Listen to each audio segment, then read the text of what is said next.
Hello Phil. Hi. It's Thursday the 15th of June. We're here at Staverton Airport.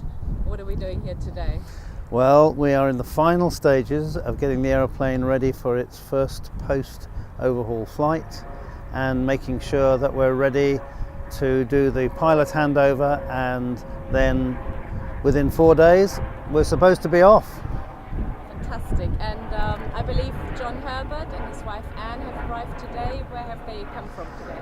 Yeah, they've flown in from South Africa this morning, and John is a very experienced bush pilot, but also experienced on Beech 18, and so he's supporting our transatlantic sector, and this next few days will be devoted to him getting used to the aeroplane and finding out all the little bits and pieces that we might have forgotten or that might need tweaking. Fantastic. So are you confident that the aeroplane is finally ready to go on a big journey?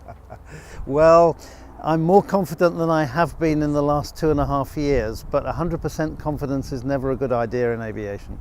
I can see that John actually is sitting in the cockpit with his wife Anne holding his hand, not quite no, but she's up there as well. And Tom Watson now, who's been Tom for the whole process? Tom's been the chief of the engineering team working on the aircraft for the last 10 weeks, and he's been focusing on getting the parts that we need, most of which had to come from the States, and of course making sure that the airplane has all its paperwork ready so that when we go to the different countries we've got not only the right mechanical piece in the right place, but also the right piece of paper to show people. Fantastic. So let's hope we have everything together. What else happened with the balloon recently?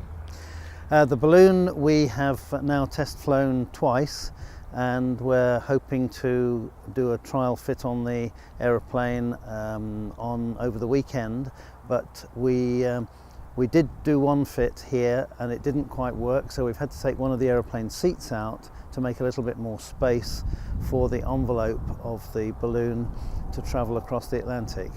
And then we're fortunate that on Tuesday, when we are at Bristol International Airport for our formal departure, that we shall have Don Cameron there, who of course was the designer and builder of the balloon that we have on board in colours that replicate the aeroplane.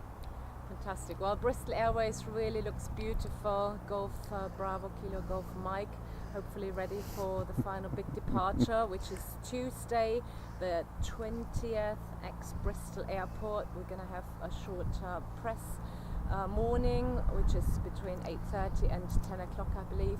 And then where are we heading on our first sector? Well, first sector is to Wick in Scotland. It's about a 3-hour 40 sector, and that will allow us to assess fuel consumption on long sectors, and that clearly is an important element of the transatlantic crossing, because although we have fuel gauges on the airplane, such things are notoriously unreliable, and you don't want to be caught in the middle of the Atlantic not knowing how much fuel you've got.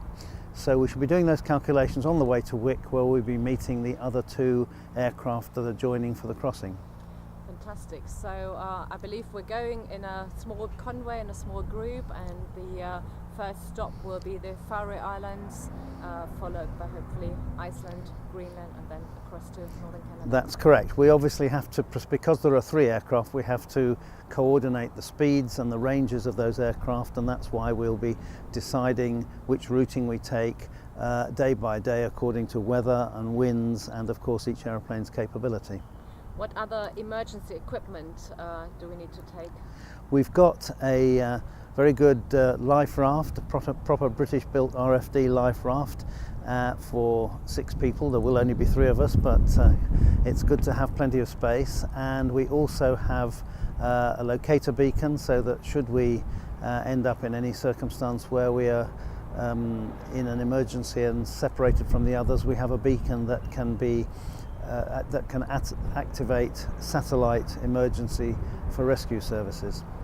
It all sounds pretty good. Well, at least people should be able to find us somewhere, but let's hope we get safely across. I think we're all very, very excited. It's wonderful to have John and his wife finally here, and we're excited to see Betty finally flying, which is hopefully tomorrow, together with another experienced Beech pilot, Tim Darragh, who will fly up here to Staverton. So watch this space, and thank you very much, Phil.